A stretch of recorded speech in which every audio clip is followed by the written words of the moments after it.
পথ হারাবো বলে এবার পথে নেমেছি, সোজা পথের ধাঁধায় আমি অনেক ধেঁধেছি। পথ হারাবো বলে এবার পথে নেমেছি। Hello, very good morning. কেমন আছেন আপনারা সকলে? আমরা দুজন কিন্তু দারুণ রয়েছি, আর তাই ওয়ান্ডারলাস দেবস এন্ড অভির একটা নতুন ভিডিও, নতুন যাত্রা নিয়ে চলে এসেছি। কোথায় যাচ্ছি আজকে? আজকে আমাদের ডেস্টিনেশন দীঘা, বাঙালির দীপুদার দীঘা। আর তাই আর একটা উইকেন্ড দেখেই আজ 19শে জুলাই শনিবার একদম ভোর ভোর আমরা আবার পথে নেমে পড়েছি। এখন সকাল 5:40 বাজে। আমি এখন গাড়িটা চালাচ্ছি একদম আমাদের সায়েন্স সিটি ফ্লাইওভারের ওপর, আর ব্যাপক লাগছে, মানে রাস্তা পুরো ফাঁকা। অন্যদিন যে সময় চালাই মানে গাড়ি তো এগোয় না। তাই বলে এত উত্তেজিত হয়ে গেছে তুমি সকাল সকাল? সারা রাত কিন্তু আমাদের বিশেষ ঘুম হয়নি, যা হয় ফ্রাইডে নাইট শুতে লেট, অফিস সেরে তারপরে এত ভোরে বেরোনো, মানে বুঝতেই পারছেন 4:45-4টের মধ্যে উঠে পড়েছি দুজনে। তারপরেও ভরপুর উত্তেজনা দেখুন আমাদের। এই উত্তেজনাটা তো থাকবেই, উত্তেজনা না থাকলে হয়? ঘুরতে যাচ্ছি। দেখো আলোয় আলো পূব আকাশ। বলতে বলতেই আজকে আমাদের চেনা পরিচিত রুটের বাইরে, ছকের বাইরে চলে এসেছি, উঠে এসেছি দেখুন বিদ্যাসাগর সেতুতে। বিদ্যাসাগর সেতু আজকে নর্মালি মোটামুটি খালি রয়েছে, খুব একটা শনিবার সকালের যেটুকু রাশ হয় একটু বাস ইত্যাদি এসব তো চলবেই। এসে গেছি আজকের আমাদের প্রথম টোল, বিদ্যাসাগর সেতুর টোল। এখানে আপনারা জানেন 10 টাকা কাটবে, কিন্তু এই প্রথমবার দেখছি এখানে এতটা জ্যাম, মানে হিউজ জ্যাম হয়ে আছে। এতটা জ্যাম আমি খুব একটা কোনোদিন দেখি না। হ্যাঁ, মানে অন্যান্য দিন তো এই যে গত 2 সপ্তাহ আগেও গেলাম, আরো পরে বেরিয়েছিলাম, কিন্তু তাতেও মানে শনিবার সকাল যথারীতি এত ভিড় দেখিনি বাবা। আজকে প্রচুর গাড়ির চাপ। যতক্ষণে টোলটা পেরোচ্ছি আপনাদের বলে রাখি যে আমরা যখন স্টার্ট করেছিলাম তখন ছিল হচ্ছে 184 কিলোমিটার আমাদের বাড়ি থেকে, আর দেখাচ্ছিল মোটামুটি 4 ঘন্টা, মানে 10টার মধ্যে আশা করি আমরা পৌঁছে যাব অ্যাকর্ডিং টু গুগল ম্যাপ। কিন্তু যা হয়, রাস্তায় একটু তো ব্রেক নেব, আর সেই নিয়ে আশা করছি 11টা, আর রাস্তায় যদি একটু জ্যাম ট্যাম থাকে 11টার মধ্যে আমরা পৌঁছে যাব। এখন শনিবার সকাল 6:10 বাজে, কিন্তু ম্যাপটা দেখেই বুঝলেন, আর আমি গাড়িতে বসে বুঝতে পারছি সামনে বেশ জ্যাম আছে। শনিবারে অনেক দিন পরে আমি একটু বেশ জ্যামের মুখ দেখছি।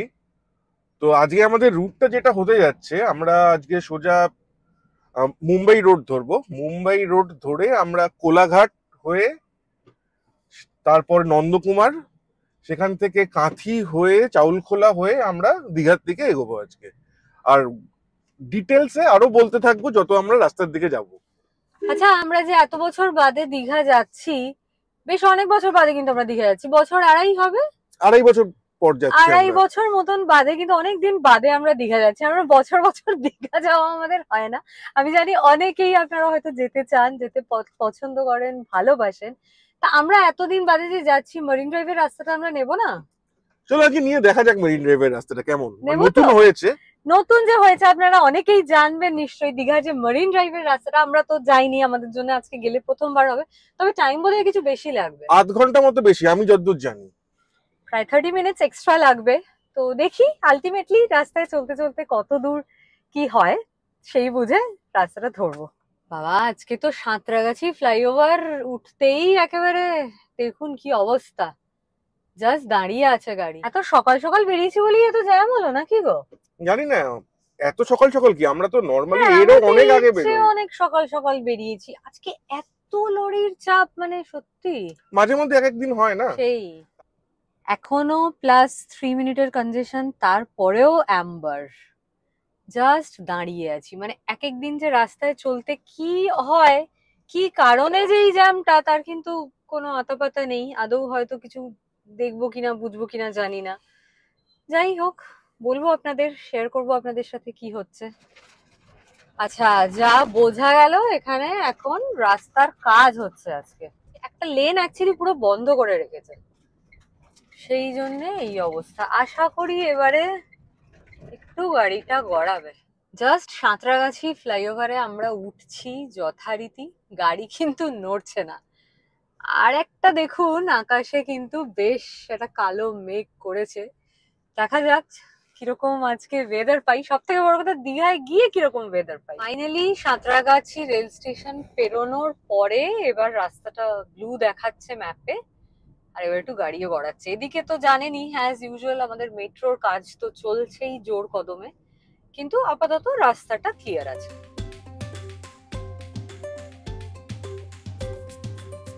এবারে ফাইনালি এই যে সামনে থেকে তো রাস্তাটা দুভাগে ভাগ হয়ে যাচ্ছে, আপনারা জানেনই, ডান দিকে দিল্লি রোড, বাঁ দিকে মুম্বাই রোড। আজকে আমরা সেটাই ধরবো, ন্যাশনাল হাইওয়ে 16, মানে সোজা কোলাঘাট খড়গপুরের যে রাস্তা। না, আজকে ন্যাশনাল হাইওয়ে 16 এর উপরেও ভালোই চাপ আছে রে। হ্যাঁ, চাপ তো আছে, বেশ ভালো চাপ লাগছে আমার। হ্যাঁ, মানে ইউজুয়াল এর চেয়ে একটু বেশি লাগছে আমার। এতটা মানে অনেকদিন বাদেই মনে হয় এরকম এতটা পাচ্ছি। এখন কতদূর এইরকম চাপ থাকবে তো বলা মুশকিল।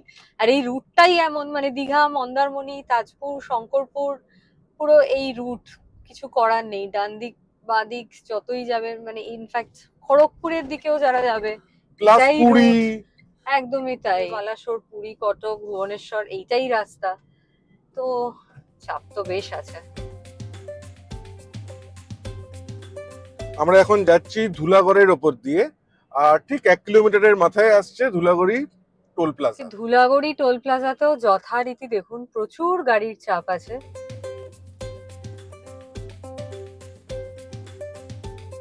আচ্ছা, আমরা এখন পাঁচলা পেরিয়ে চলছি। আর কয়েকটা কথা এখানে বলে রাখি, সেটা হচ্ছে আমরা তো আজকে গাড়ি নিয়ে বেরিয়েছি। আমরা তো গাড়ি নিয়ে বেরোবো বলেই, এই লং ড্রাইভটা এনজয় করবো বলেই বেরিয়েছি। আমাদের কাছে তো অন্য কোনো অপশনই নেই। কিন্তু যারা এই কলকাতা টু দীঘা ট্রেনে যেতে চান বা বাসে যেতে চান, তাদের জন্য একটু ছোট্ট করে বলে রাখি, প্রচুর অপশনস আছে। এসপ্ল্যানেড থেকে ভলভো বাস তো আছেই। ইনফ্যাক্ট সেটা একটা কারণ যে আজকে আমরা একটু তাড়াতাড়ি বেরোনোর টার্গেট নিয়েছিলাম, যাতে বাস রুটটা, মানে বাসটা চালু হয়ে যাওয়ার আগে যতটা দূর চলে যাওয়া যায়। কারণ এই রুটে কিন্তু বাস চলা শুরু হয়ে গেলে তখন একটা ওই প্রচন্ড হয়ে প্যাঁ প্যাঁ হর্ন বাজিয়ে, মানে ওটা খুব চলতে থাকে, বিরক্তিকর অবস্থা। আর এছাড়া বলে রাখি, ট্রেনের অপশনস তো আছেই, এবং সব থেকে কস্ট এফেক্টিভ সলিউশন আনডাউটেডলি ওটাই। হাওড়া থেকে সকালবেলায় রয়েছে তাম্রলিপ্ত এক্সপ্রেস, হাওড়া তাম্রলিপ্ত, আর দুপুরবেলায় রয়েছে কান্ডারি এক্সপ্রেস। তাছাড়া আমাদের মতন গাড়ি বা বাইক নিয়ে বেরিয়ে পড়লে তো আছেই। বাগনান সিগন্যালের এই জায়গাটাতে যথারীতি বেশ শনিবার সকালের বাজার বসেছে, আর এই সিগন্যালের জন্য যেটুকু দাঁড়ানো, দাঁড়িয়ে তারপর আবার এগিয়ে চলা।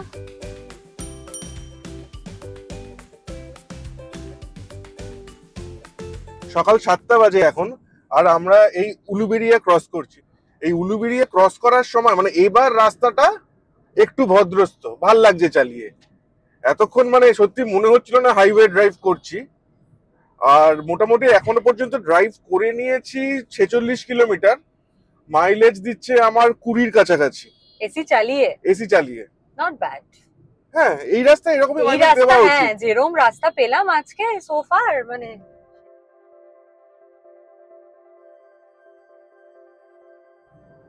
কোলাঘাট এখান থেকে আর 23 কিলোমিটার, আর বিজয়ওয়াড়া হচ্ছে 179 কিলোমিটার। আর আমাদের গন্তব্যের আজকে এখন বাকি রয়েছে 138 কিলোমিটার রাস্তা।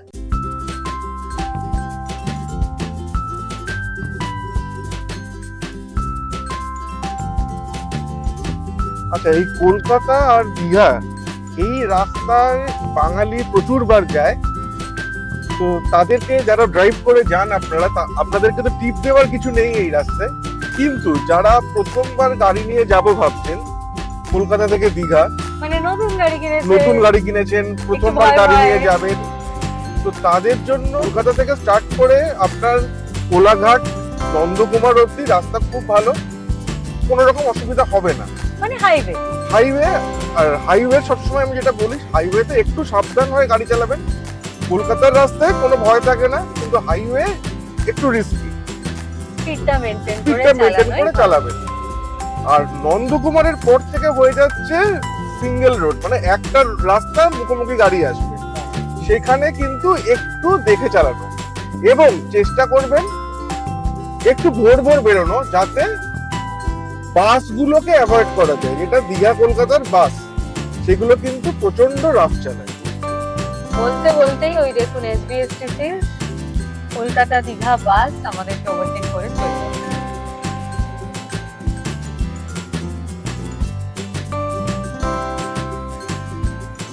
সামনেই আসছে দেউলটি আর পাঁশকুড়া। তো পাঁশকুড়ার নামটা শুনলেই আমার মনে পড়ে আমার ফার্স্ট দু একটা ড্রাইভের মধ্যে একটা, আমরা এসেছিলাম খিরাইতে।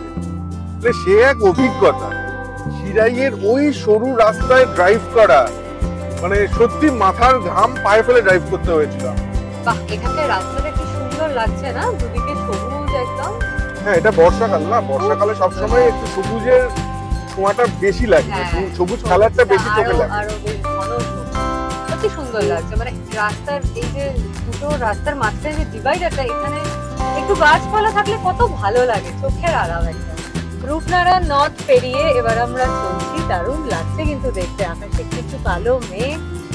এখন যে কোলাঘাটে ঢুকে গেছি আমরা, সেটা তো আর বলে দেওয়ার অপেক্ষা রাখে না। দু পাশে প্রচুর ধাবা, ডান দিকে শেরে পাঞ্জাব চলে যাচ্ছে। আচ্ছা, আজকে আমাদের ম্যান্ডেটরি কোলাঘাট ব্রেকটা হচ্ছে না তো তাহলে? আজকে আর কোলাঘাটে ব্রেক নেব না। আমরা আজকে ঘর থেকেই সঙ্গে টুকটাক খাবার নিয়ে এসেছি। ইনফ্যাক্ট যারা আমাদের সঙ্গে যাচ্ছেন, লং ড্রাইভে বেরিয়ে পড়ছেন, তারা কিন্তু অলরেডি জেনে গেছেনই আপনারা যে আমরা মোটামুটি ঘর থেকে সঙ্গে টুকটাক কিছু খাবার নিয়ে আসতেই পছন্দ করি, একদম যাতে টাইমটা একটু সেভ হয়ে যায়। এইবারে কথা বলতে বলতে আমরা কিন্তু বাঁ দিকে এই দেখুন দীঘার রাস্তায় ঢুকে পড়লাম। সোজা গেলে খড়গপুর, তাই তো? ওদিকে সোজা বেরোলে খড়গপুর হয়ে খড়গপুর উড়িষ্যায় ঢুকে যাব। এবারে চলছি দীঘার রাস্তায়। আচ্ছা, খড়গপুর হয়েও তো দীঘা যাওয়া যায়, ওটাও তো একটা রুট আছে। ওটা একটা রুট আছে, 70 কিলোমিটার মতো বেশি। হ্যাঁ, অনেকটা বেশি রাস্তা। আর ওটা হচ্ছে পুরনো রাস্তা, আমি যেটা দেখলাম যে ওটা হয়তো আগে ইউজ হতো। কিন্তু তার মানে তো এটাই যে হাইওয়েটাও আরো বেশি পাওয়া যেত, মানে ন্যাশনাল হাইওয়ে। এই যে নন্দকুমারের পর থেকে আমরা যেরকম হাইওয়ে দিয়ে যাবো, সরু রাস্তা, মুখোমুখি গাড়ি আসা, সেইটা অ্যাভয়েড করা যায়। বাদিকে আমরা কোলাঘাট থার্মাল পাওয়ার স্টেশন পেরিয়ে চলেছি। এখানে কিন্তু রাস্তাটা বেশ সুন্দর, যেমন সবুজও দেখা যাচ্ছে, রাস্তাটাও দেখুন একটা ফ্লাইওভারের উপর দিয়ে যাচ্ছি আমরা, বেশ সুন্দর। এই রাস্তাটা এমনিতে সুন্দর, মানে নন্দকুমার অবধি তো রাস্তাতে কোনো প্রবলেম না না, তারপরে একটু মানে সামলে চালানো, আর কিছু নয়। হ্যাঁ সেই না, তার আগে শুরুতে আজকে সাঁতরাগাছিতেই আমাদের একটু ড্রেনিং কন্ডিশন হয়ে গেছিল আর কি। সেটা তো রাস্তার অবস্থা মানে কিছু বলার নেই না। কিরকম করে এখানে রাস্তায় ব্যারিকেড গুলো লাগিয়েছে দেখুন, মানে একটা গাড়ি পাস করার জায়গাও নেই, একদম বটল নেক পজিশন হয়ে গেছে। তাতে এই যে বাস, লরি, বিরাট বড় বড় সব গাড়ি সব চলছে। বাঁদিকে চলে যাচ্ছে মেচেদার রাস্তা, আমরা কিন্তু চলছি সোজা। এই মেচেদার দিকে আমরা যে রাস্তাটা নিলাম, মানে কোলাঘাট ছাড়ানোর পরেই যে বাঁ দিকে আমরা রাস্তাটা নিয়ে নিলাম, এটা কিন্তু আমরা ন্যাশনাল হাইওয়ে 16 কে আপাতত আজকের মতন টাটা বাই বাই করে চলছি ন্যাশনাল হাইওয়ে 116 দিয়ে। এটাও ন্যাশনাল হাইওয়ে, চলতে কোনো অসুবিধা নেই, তবে 3 লেন নয়, যেরকম দেখতে পাচ্ছেন এটা 2 লেন হাইওয়ে। যারা ভাবছেন যে কোলাঘাটে তো সাধারণত ধাবাগুলোতে একটু চাপ থাকে, ভিড়ও থাকে, তো ওই ভিড়টাকে অ্যাভয়েড করে যদি আসতে চান, তাহলে কিন্তু এই মেচেদার উপরে এই রাস্তাতেও অনেক ধাবা রয়েছে, মানে শেরে বেঙ্গল রয়েছে, এছাড়াও ছোট বড় নানান হোটেল রয়েছে। মানে এখানেও কিন্তু থেমে ব্রেক নিয়ে যদি মনে করেন কিছু ব্রেকফাস্ট করে আবার যাবেন, সেটাও একটা অপশন। এই রাস্তায় সব জায়গায় এই ডাইভারশন গুলো করে রেখে মনে হয় রাস্তাটাকে আরো বিপজ্জনক করে দেয়। যত স্মুথ ড্রাইভিংটা হতে পারতো, সেটা হলো না এই ডাইভারশন গুলোর জন্য। ঘড়িতে এখন সকাল 7:45, মানে প্রায় টানা 2 ঘন্টা গাড়ি চালানোর পর আমরা আজকে একটা ফার্স্ট ব্রেক নিলাম।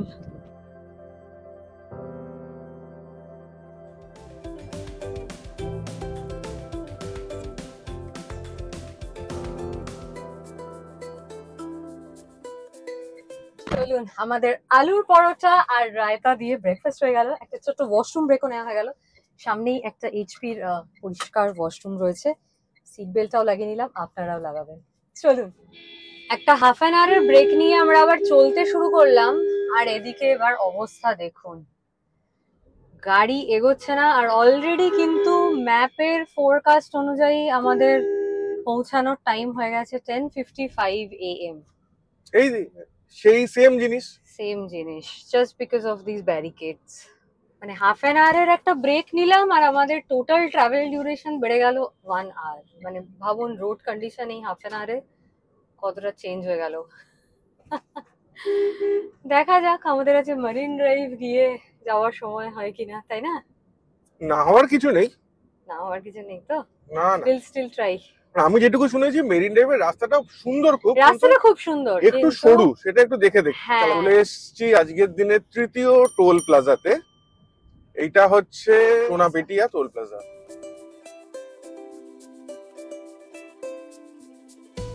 আর রাস্তার তো এই অবস্থা, মানে প্রত্যেকটা রাস্তা আলাদা। দিল্লি রোডের অবস্থা এখন অনেক ভালো, কিন্তু এই দিকটা বেশ চাপের অবস্থা। কিন্তু আবার যদি তুমি এই কোলাঘাট থেকে বাঁদিক না নিয়ে সোজা বেরো, তাহলে মানে যেই রাস্তাটা আমাদের উড়িষ্যা কানেক্ট করছে, খড়গপুরের রাস্তা হয়ে গেল, খড়গপুরের ইউ আর রাস্তা, স্টিল অন ন্যাশনাল হাইওয়ে 16। সেই রাস্তাটা কিন্তু খুব সুন্দর। আচ্ছা, রাধামণির কাছটাতে আবার যথারীতি জ্যাম, একটা সিগন্যাল রয়েছে, এদিকটা পুরো কনজেস্টেড এলাকা যেরকম হয় আর কি, যে বাস স্ট্যান্ড। একটু আগেই দেখলাম বাজার রয়েছে, মানে শনিবার সকালের বাজার বসেছে। দেখুন গাড়ি তো মোটামুটি এরকম বেগেই চলছে। তো ন্যাশনাল হাইওয়ে 116 এ যা মনে হচ্ছে প্রত্যেকটা সিগন্যালেরই একই অবস্থা, সেই মানে মাঝখানে একটা রাস্তা দিয়ে গাড়ি পাস করতে হবে, মানে সিঙ্গেল লেন করে দিয়েছে। একটা দিক ডান দিকের ঘোরার জন্য, একটা দিক বাঁ দিক ঘোরার জন্য, মানে মাঝখানে একখানা লেন পড়ে আছে গাড়ি পাস করার। প্যাথেটিক অবস্থা এই রাস্তাটার। এই জন্যই তো এরকম অবস্থা না, মাত্র 97 কিলোমিটার রাস্তা আর সময় লাগবে 2.5 ঘন্টা। মানে ভাবা যায় এটাকে হাইওয়ে ড্রাইভ বলাই যায় না। দুখানা ওইরকম সিগন্যালের মাঝখানে যখনই একটু ভালো রাস্তা পাচ্ছি তখনই আমাদের কি ভালোই লাগছে, কিন্তু ব্যাপারটা হচ্ছে এত কম পাচ্ছি এরকম ভালো রাস্তাটা। আমরা এখন নন্দকুমার পৌঁছে গেছি, নন্দকুমারের ঠিক সিগন্যালটায় দাঁড়িয়ে আছি। এখান থেকে আমরা ডান দিক ঘুরবো, মানে থার্ড এক্সিট নিয়ে টুয়ার্ডস দীঘা হয়ে চাউল খোলার রাস্তা হয়ে। হ্যাঁ। এই যে এখন পুরো গোল চক্করটা আমরা ঘুরছি, প্রত্যেকটা জায়গায় সিগন্যালে দাঁড়াতে হচ্ছে কিন্তু আমাদের। এইবারে ডান দিকে নিয়ে বুঝতেই পারছেন পুরো বাজার এরিয়া, একদম প্রচুর গাড়ি দাঁড়িয়ে, দোকান পাট, রাস্তা একদম চলেছে। কিন্তু এইখান থেকে কিন্তু এবার আমরা ন্যাশনাল হাইওয়ে 116B ধরে নিলাম, আর এইবার কিন্তু মুখোমুখি গাড়ি আসার পালা। এখনো অব্দি এই রাস্তায় যতটুকু বাম্পার পেলাম মোটামুটি স্মুথ। পরবর্তীকালে কি হবে জানি না। আমরা চলে এসেছি প্রায় 108 কিলোমিটার মতো, আর আমার গাড়ি এখনো 20-র ওপরে মাইলেজ দিচ্ছে, যতই খারাপ রাস্তা হোক। হ্যাপি, মানে নর্মালি তো 12 দেখে অভ্যস্ত, তো একটু 20-20 দেখলে মনে হয় যে না, এই গাড়িটাও ভালো মাইলেজ দেয়। গল্প করতে করতে কিন্তু বেশ অনেকটা দূর আমরা সত্যি চলে এলাম। এবারে কিন্তু এই যে ফ্লাইওভারটাই উঠছি, এটা হচ্ছে আমাদের হলদি নদীর ফ্লাইওভার, মানে যেখানে হলদি নদী গিয়ে কিন্তু হুগলি নদী, মানে যেটা আমাদের গঙ্গা নদীতে মিশেছে, সেই কোনাটায় ওখানেই তো হলদিয়া রয়েছে। আপনারা জানেন হলদি নদীর নাম থেকেই হলদিয়া শহরের নাম। পাশে একটা রেল লাইনের ব্রিজ রয়েছে, আমি জানি না দেখতে পাচ্ছেন কিনা ক্যামেরায়। এই রাস্তায় কিন্তু বেশ ভালো পেট্রোল পাম্প আছে, এইচপি, ইন্ডিয়ান অয়েল সবই আছে। তো যেটা দরকার হবে আপনি পেয়ে যাবেন। এটা লাগে হচ্ছে ওয়াশরুম টশরুম মতো দরকার পড়ে, তো সেগুলো পেয়ে যাবেন, এখানে অসুবিধা নেই।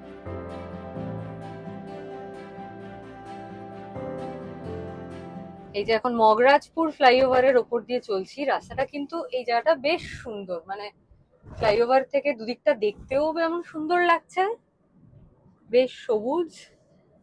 হ্যাঁ, এখন সামনে 21শে জুলাই আসছে, সেটা বোঝা যাচ্ছে। দুদিকে পতাকার বাহুল্য দেখে বুঝতেই পারছেন কাল বাদে পরশু 21শে জুলাই। ভাগ্যিস আমরা তার আগে ফিরে আসছি, বলো। হ্যাঁ, মানে ফেরাটা নিয়ে আমার মধ্যে একটু চাপ আছে, একটু হয়তো জ্যাম ট্যাম পাবো, কি হবে কে জানে। সেই বৃন্দাবনপুর ছাড়িয়ে এখন আমরা চলছি দীঘা, আর 75 কিলোমিটার যদি আমরা স্ট্রেট যাই। আর যদি মারিন ড্রাইভ হয়ে যাই, ভায়া মারিন ড্রাইভ যদি যাই, তাহলে তো আরো কিছু কিলোমিটার বাড়বে, সময়ও বেড়ে যাবে। সামনে বাঁদিকে নন্দীগ্রাম চলে যাচ্ছে, আর আমরা সোজা বেরোবো দীঘার দিকে। 500 মিটারে নাকি আবার একটা টোল গেট আসছে, বুঝুন। এই রাস্তাতে টোল গেট? এই রাস্তাতে টোল দিতে হলে এ তো কোলগেট। সত্যি গায়ে লাগবে। টোল গেট না, তো কোলগেট। পাথর দিয়ে যেরকম ভাবে আটকে রেখেছে, এটা এখনো অপারেশনাল নয়। ভাগ্যিস, হলে আরো কিছু খরচাও বাড়বে, আরো একটু বিরক্তিও বাড়বে।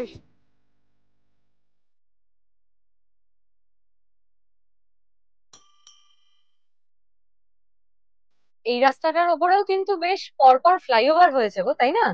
বেশ ফ্লাইওভার একটার পর হয়েছে। একটা ফ্লাইওভারের উপর দিয়ে যাচ্ছে কিন্তু আজকেও। হয়েছে মানে আমার আগে, যেহেতু প্রায় 2.5 বছর আগে এসেছিলাম, আমার ঠিক মনে নেই যে আগে 2.5 বছর আগে কি ছিল রাস্তাটা। হ্যাঁ তো মানে যেমন আমরা ধরো পুরীর রাস্তায় বারবার যাই, হ্যাঁ তো সেটা একটা আইডিয়া হয়ে গেছে। এটা অনেকদিন পরে এলাম তো আমার ঠিক হ্যাঁ মনে নেই। হ্যাঁ, তাই জন্য বেশ ওইটাই বলছি, মানে একটা নতুন রকম এক্সপেকটেশন নিয়েই অন্তত আমরা এবারে যাচ্ছি দীঘায়। একটা কথা বলতে দ্বিধা নেই যে দীঘা কিন্তু কোনোদিনই খুব একটা ভারতের সি বিচ গুলোর মধ্যে আমার খুব যে একটা পছন্দের জায়গা তা নয়। এক তো প্রচন্ড ওভার ক্রাউডেড বিচ বলে এখন আর কিছু বাকি আছে কিনা সেটাও জানি না। ছোটবেলায় তাও এসেছি, ঝাউবন বিচ, বালির বিচ একটা তাও পেয়েছি। এখন তো সেটার প্রশ্নই নেই। কিন্তু এখন এই যে রিসেন্টলি শুনছি এত সৌন্দর্যায়ন হয়েছে, খুব ভালো ভালো লাক্সারি প্রপার্টিজ হয়েছে থাকার জন্য। তো এবারের যাওয়াটা কিন্তু আমাদের অনেকখানি এক্সপেকটেশন নিয়ে। এখন জানি না আগে কি হবে, তোর কি মনে হয়? দেখ, দীঘা ছোটবেলা থেকে এসছি, মানে দীঘাতে সি বিচ কোনোদিনই সেরকম ভাবে ছিল না। মানে ওই বোল্ডারই আছে, আর নিউ দীঘা নিউ সি বিচে দীঘাটাতে তবু ছিল, কিছু একটা হয়েছে। বা শঙ্করপুর সাইডে যেটা হ্যাঁ। ঝাউবনটা গেলে দেখা যেত, সেই মানে প্রাকৃতিক সৌন্দর্যটা ছিল। প্রাকৃতিক সৌন্দর্য একটা ছিল। ইভেন আমার এটাও মনে আছে, মানে তখন আমি অনেক ছোট, যখন মানে দীঘা থেকে তালসারি গেছিলাম, মানে তালসারি আমার দূর থেকে দেখে মনে হয়েছিল যে বিচের মধ্যে কেউ মানে একটা লাল কার্পেট পেতে দিয়েছে, মানে লাল কাঁকড়ার বীজ। পুরো কাঁকড়া ভর্তি ছিল বিচটা। আচ্ছা। এখন কিন্তু সেরকম কিছু দেখতে, মানে লাস্ট যখন গেছি তখন কিছু সেরকম কিছু নেই আর। এখন রিসেন্ট টাইমে লাস্ট 1.5-2 বছরে এত উন্নয়ন হয়েছে, সৌন্দর্যায়ন হয়েছে শুনছি। ইনফ্যাক্ট এবারেই যখন আসবো বলে মনটা ঠিক হলো, মানে মনটা একটু হলেও মনে হলো যে যাই দীঘা, ছুটে যাই একবার। তো তখন যখন হোটেল সার্চ করতে শুরু করলাম, দেখলাম খুব ভালো ভালো, এত ভালো ভালো হোটেল হয়ে গেছে। তো সেইটাও একটা কারণ, তাই না? আগে তো সেই সি হক ছাড়া আর হ্যাঁ। কিছু নেই। আর ওই দীঘালি 1 দীঘালি 2 যেটা ওয়েস্ট বেঙ্গল ট্যুরিজমের, আপনারা তো জানেন। এছাড়াও এখন যে এত ভালো ভালো প্রপার্টিজ হয়ে গেছে থাকার জন্য, স্বল্প বাজেটে, মিডিয়াম বাজেটে, ইভেন হাই বাজেটে। তো সেই সমস্ত কিছু মিলিয়ে একটা অন্যরকম কিছু এবারের এক্সপিরিয়েন্সটা হবে, এই আশা নিয়েই যাওয়া। হ্যাঁ, তুমি যেটা বললে সৌন্দর্যায়ন, সৌন্দর্যায়ন হয়তো হয়েছে, কিন্তু মানে এই সৌন্দর্যায়নের ডেফিনেশনটা খুব অদ্ভুত। মানে তুমি যত সুন্দর জিনিসটাকে বানাতে চাইবে, তুমি তত প্রকৃতিকে ধ্বংস করবে, ন্যাচারাল র ব্যাপারটা নষ্ট হয়ে যাবে, মানে কংক্রিটের জঙ্গল হয়ে গেল। Exactly my point. মানে আমরা যখন সেই ছোটবেলার, বলতে লজ্জা নেই যে আমরা যখন ছোটবেলায় একদম আবার জখের ধন প্রথম আসে, আমার খুব প্রিয়, এবং আমাদের বয়সী যারা তাদের সবারই প্রিয়। একদম রিলেট করতে পারবে। এবার সেই জিনিসটা কিন্তু এই দীঘা, শঙ্করপুর এই জায়গার ঝাউবনকে দেখিয়ে ওটা আফ্রিকার জঙ্গল করা হয়েছিল। ঠিক ঠিক ঠিক। সেই জিনিসটা কি পাবো আমরা? না, সেই জিনিস তো আর কোনো দিনই ফিরে পাবো না, আই এম শিওর। কিন্তু চলুন দেখি কি অপেক্ষা করে রয়েছে। সামনে আসছে হেরিয়া, মানে এই জায়গাটা আমার পুরো রাস্তা মনে না থাকলেও হেরিয়া আমার মনে আছে। বিভৎস জ্যাম হয়, মানে খুব জ্যাম হয়। সেই সময় আমার এক বন্ধু বলেছিল, সে অনেক দিনের ড্রাইভিং এক্সপিরিয়েন্স, সে বলেছিল এখানে B2B ড্রাইভ হয়। আমার কাছে B2B মানে হচ্ছে বিজনেস টু বিজনেস। এবার আমি অনেকক্ষণ ভাবলাম B2B মানেটা কি, আমি না বুঝতে পারে লাস্ট পর্যন্ত জিজ্ঞেসই করলাম, ভাই B2B মানে কি? বললো বাম্পার টু বাম্পার। আচ্ছা। নন্দকুমার কাঁথি রোডের উপরে এবারে কিন্তু পরপর এই দেখুন ডাবের দোকানগুলো চালু হয়ে গেছে। আমরা এখন নাচিন্দা ঢুকলাম, এখন নাচিন্দার মধ্যে দিয়ে যাচ্ছি, যথারীতি জ্যাম ভালোই আছে। জ্যাম মানে পুরো কনজেস্টেড, একদম বাজার এরিয়া যেরকম হয়, টোটো স্ট্যান্ড, দোকান পাট, মারিশদা ছাড়িয়ে এবার রাস্তাটা আবার বেশ কিছুটা সুন্দর।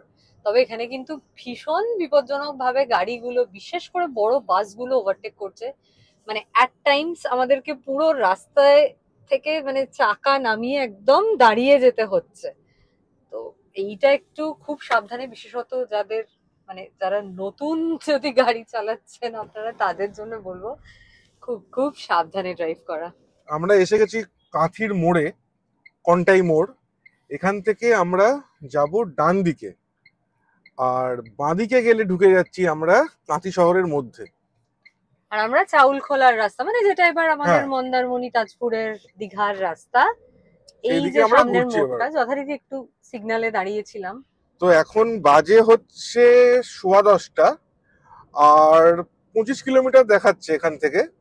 তো মোটামুটি আমরা 11টার মধ্যে আশা করি ঢুকে যাব। ব্রেক নিলে ওটা 11:15 মতো হবে। তো যে কারণে আমাদের এত সকাল সকাল আজকে বেরোনো, মানে আমরা বেরিয়েছি প্রায় 5:30। তো বেরোনোর মেন কারণটা হচ্ছে যাতে ওই বাকি বাসগুলো যেগুলো ধর্মতলা থেকে ছাড়ে, ওগুলো যাতে ডিস্টার্ব না করে। 2-1টা বাস যদিও আমাদের ওভারটেক করেছে আজকে, ঠিক আছে, 2-1টা ঠিক আছে, কিন্তু পরপর ওভারটেক করতে শুরু করলে খুব বিরক্ত লাগে ওই বাসগুলোকে।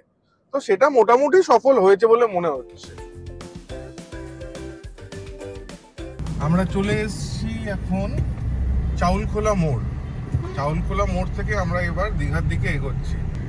আর চাউলখোলাটা যেটা হয় মানে বাস স্ট্যান্ড আর কি, যারা মন্দারমণির দিকে যাচ্ছে তারা আসার জন্য এ করবে, এইটাই মেন বাস স্ট্যান্ড। এখান থেকে যারা বাসে আসেন তারা বাসে এখান থেকে নেমে তারপর আবার ট্রান্সপোর্ট চেঞ্জ করে যাওয়ার ব্যাপার। এইবার চাউলখোলার রাস্তা পেরিয়ে এবার আমরা চলছি সোজা দীঘার দিকে। আহা, সামনের রাস্তাটা কিন্তু এবারে দারুণ। আর আরো ভালো লাগছে হচ্ছে এই যে এত রোদের তেজটা ছিল বাইরে এতক্ষণ, সেটা আস্তে আস্তে কমে গিয়ে একটু মেঘলা হচ্ছে। সাপুয়া পেরিয়ে এবার আমরা রামনগরের পথে যাচ্ছি। আমরা কিন্তু ম্যাপ এবার সেট করে দিয়েছি মেরিন ড্রাইভ। মেরিন ড্রাইভ হয়েই যাব, ওয়েদারটা ভালো হচ্ছে। আপাতত চলুন বাকি ড্রাইভটার মজা নিই। এই যে বাঁদিকে চলে গেল তাজপুরের রাস্তা, এখান থেকে আর 5 কিলোমিটার বাঁদিকে গেলে তাজপুর, আর সোজা 13 কিলোমিটার দীঘা, আর 50-55 কিলোমিটার গেলে হচ্ছে জলেশ্বর। মানে সোজা এই রাস্তাটাই কিন্তু চলে যাচ্ছে উড়িষ্যার দিকে। আমরা এবার যেহেতু ওই নতুন রাস্তাটা ধরবো, সেই জন্য আমরা দীঘার মেন যে রোডটা ছেড়ে শঙ্করপুরের দিকে ঢুকলাম। এই যে সোজা চলে গেলে দীঘার রাস্তা, আমরা বাঁদিকে কিন্তু এবার শঙ্করপুর রোড এটা নিলাম। দেখা যাক রাস্তাটা কিরকম। এই রাস্তায় তো আমরা আগে কোনোদিন যাইনি। আমি একবার বেশ ছোটবেলায়, মানে বেশ স্কুল লাইফে আর কি, ওই দীঘা থেকে একবার শঙ্করপুরে এসেছিলাম। তো শঙ্করপুরে সেই মাছের ভেড়ি মতন ওরকম ছিল, এইটুকু খুব আচ্ছা স্মৃতি রয়েছে। এই রাস্তাটাতে আমাদের এই প্রথমবার আসা, কারণ 2.5 বছর আগে যখন দীঘা ঢুকেছিলাম ওটা মনে আছে, সেই রেল লাইন ক্রস করে ওই রাস্তা দিয়ে গেছিলাম। হ্যাঁ, আর এই রাস্তাটা এমনি ঠিক আছে, দেখতেই পাচ্ছেন গাড়ি ঘোড়া একদমই নেই, মানে এতক্ষণ যেরকম কনজেশনের মধ্যে দিয়ে এলাম সেটা নয়, কিন্তু রাস্তাটা কিন্তু বেশ গাড্ডা, এবং হঠাৎ হঠাৎ করে একদম এরকম চলে আসে, মানে খুব একটা মোলায়েম পিচের রাস্তা নয়। তো এমনি ঠিক লাগছে, সবুজ দুদিকে, সেটা দেখতে ভালো লাগছে, কিন্তু মানে একেবারে স্পিড তোলা যাচ্ছে না। বাহ, এখানে রাস্তাটা কি সুন্দর দেখুন। ওই যে হোটেল নেস্টের অ্যাড দেখা যাচ্ছে। একসময় এখানে হোটেল নেস্টই একমাত্র ছিল বলো ওদের শঙ্করপুরে, এখন অনেক হয়েছে নতুন নতুন। এই দেখুন, এখান থেকে বাঁ দিকেও রামনগর, সোজা গেলে তাজপুর, আর ডান দিকে শঙ্করপুর ফিশিং হারবার। এই ফিশিং হারবারটাতেই আমি গেছিলাম, আই রিমেম্বার। আর আমরা কাইন্ড অফ এখান থেকে একটা ইউ টার্ন নিয়ে এই রাস্তাতে গেলাম, মানে এই ডান দিকের রাস্তাটা দিয়ে আমরা এলাম, আর এখান থেকে একটা ইউ টার্ন নিয়ে এবার এই রাস্তাটা দিয়ে যাচ্ছি। বাহ, রাস্তাটা দারুণ।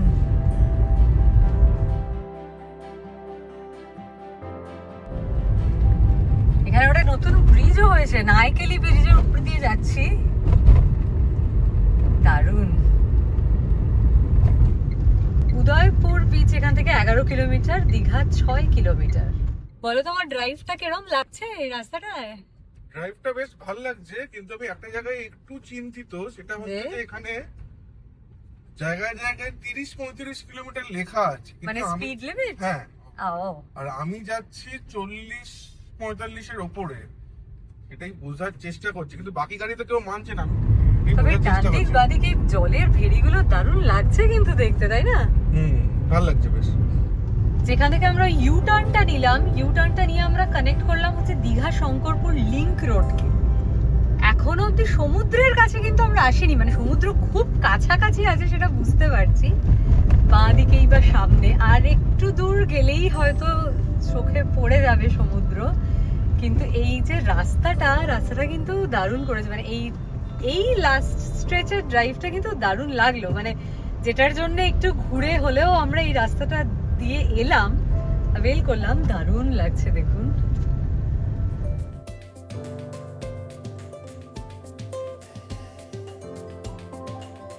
প্রথমবার আজকে কাঁচটা নামিয়ে দিলাম আর সমুদ্র দেখতে পাচ্ছি বাঁদিকে অলরেডি, যেরকম দেখালাম, আর নাকে পুরো সেই সোদা গন্ধটা আসছে, দারুণ লাগছে। কিন্তু বাঁদিকে একটু ঝাউবনও দেখা যাচ্ছে, যেটা বলছিলাম যে ঝাউবন তো এখন আর কিছু বিশেষ বেঁচে নেই, দারুণ লাগছে দেখুন এদিকটা।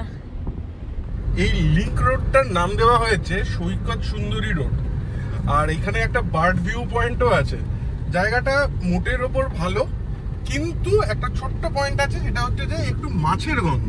সেটা তো হবেই, শঙ্করপুরে তো মাছের ভেড়ি আছে, এত মাছের হারবার আছে, তবে জায়গাটাই খুব সুন্দরভাবে তৈরি করা হয়েছে। এই যে বার্ড ভিউ পয়েন্ট যেটা বললে, সুন্দর বসার জায়গা করা রয়েছে, মানে সুন্দরভাবে উপস্থাপনার চেষ্টা রয়েছে। হ্যাঁ, সেটা করেছে, নো ডাউট। আচ্ছা, এদিকে ডান দিকে চলে গেলে কিন্তু আমরা ওল্ড দীঘার রাস্তায় ঢুকতাম, কিন্তু সেই দিকটাতে না গিয়ে লিংক রোড যেখানে শেষ হলো, এই দেখুন বাঁ দিকে লেখা দেখাচ্ছে দীঘা মোহনা। আমরা এই দীঘা মোহনার দিকটাতেই এখন যাব। এতক্ষণ ওই রকম রাস্তা দিয়ে চলতে চলতে এখন হঠাৎ করে এমন একটা জায়গায় চলে এসেছি, যেরকম গুগল ম্যাপ দেখাচ্ছে আমরা ফলো করছি, এখন আমরা বুঝতে পারছি না আমরা কোথায় চলে এলাম। আর এই রাস্তাটাতে এরকম প্রচুর বড় বড় গাড়ি ঢুকছে, মানে এতক্ষণ যে এই রাস্তাটা দিয়ে সুন্দর রাস্তাটা দিয়ে এলাম, আনলাইক দ্যাট এখানে প্রচুর বড় বড় গাড়ি কিন্তু ঢুকে পড়ছে, তাই আমরা একটু কনফিউজই হয়ে গেছি যে কোথা দিয়ে যাচ্ছি, ঠিক যাচ্ছি তো।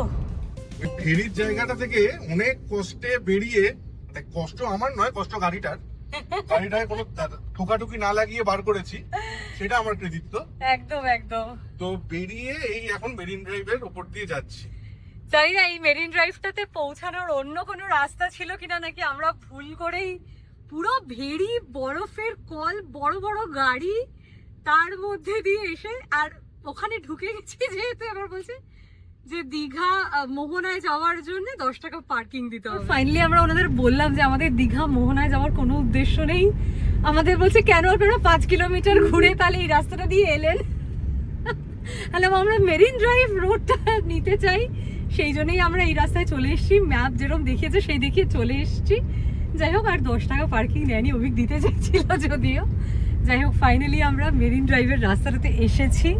বাঁ দিকে পুরো সমুদ্র চলছে, দেখাই রাস্তাটা। এই যে বাঁ দিকে সমুদ্র, প্রচুর টোটো অটো সব দাঁড়িয়ে আছে, সবাই এখানে এসেছে, ছবি তুলছে, নেমে ছাতা নিয়েও মানুষ চলছে। যাই হোক, আমাদের আর এখন এখানে থেমে কাজ নেই, তাই না? আমরা বিকেলবেলা এমনি ওই রাস্তাটায় আমরা অনেকক্ষণ ফেসে গেলাম, অনেকটা সময়ই নষ্ট হলো। আপাতত দেখাচ্ছে 11:30টায় আমরা হোটেলে পৌঁছাবো। Let's see. এই জায়গাটা দেখুন, বাঁধিয়ে টাধিয়ে কত সুন্দর করে একটা প্যাগোডা স্টাইলের ডিজাইন গুলো করেছে, দেখেছিস? প্রচুর বাস হয়ে সেখানে দাঁড়িয়ে রয়েছে, মানে প্রচুর টুরিস্ট পর্যটকেরা কিন্তু এখানে বাস নিয়ে নিয়ে, দেখুন বড় বড় কোচ বাস গুলো করে, ইনফ্যাক্ট ট্রাভেলার গাড়িগুলো করে সবাই এখানে এসছে। বাঁ দিকে চলছে সমুদ্র, আর তার সামনে এই দেখুন এখানে কেএফসি, ডমিনোজ, কি নেই এখন বাবা, সত্যি দীঘা চেনা যাচ্ছে না গো। এই ওল্ড দীঘা রোডের উপরে সামনেই দেখতে পাচ্ছেন ডান দিকে কিন্তু দীঘালি 2। এখন একদম ওল্ড দীঘা রোডের মধ্যে দিয়ে আমরা যাচ্ছি টুয়ার্ডস নিউ দীঘা। আর আজকে আমাদের এই এপিসোডটা, যেটা কলকাতা থেকে দীঘা রোড ট্রিপের জার্নি আর রোড ট্রিপ গল্প, আজকে শেষ করছি এখানেই। আচ্ছা, আপনারা যারা আমাদেরকে চেনেন, আমাদের সঙ্গে ঘুরছেন, তারা গেস করুন তো আমরা দীঘাতে কোন হোটেলে উঠলাম। আমাদেরকে কমেন্ট করে জানান। আর ভিডিওটা যদি এতক্ষণ দেখেছেন, ভালো লেগেছে, তাহলে কিন্তু অবশ্যই লাইক, কমেন্ট আর শেয়ার করে দিন। সাবস্ক্রাইব করুন যদি চ্যানেলে নতুন হন, কারণ দীঘার গল্প পরপর এবং আরো অনেক নতুন নতুন জানা অজানা জায়গার গল্প নিয়ে কিন্তু আমরা ফিরে আসবো। আমি দেবশ্রী আর আমার সঙ্গে আমি অভিক। তাহলে আজকের এই ভিডিওটা শেষ হচ্ছে এখানেই। টাটা। টাটা।